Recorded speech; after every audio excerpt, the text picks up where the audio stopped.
pagkagan ko. Lumabas sa aking talento, musika naging sandalan ko. Nung minsan nalito, sa dami kong nagawang salaw, sana patawarin mo.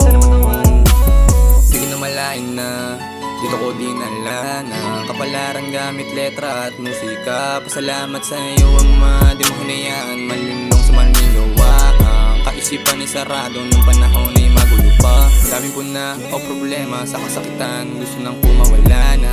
Paano pag ako wala na? Ginawa ko para sa iyo, iyo pa ba na mahalala? O baka hindi na kayong buhay tinema, kahit malagay man sinapit doon sa lugar madilema. Natuto kahit sistema nila ay madaya, tumayo mag-isa kahit wala sa akin gusto sumama. Kaya lahat ng ginagawa ko para kay mama, pasensya kung ako kasali sa kamali ang biktima. Handa po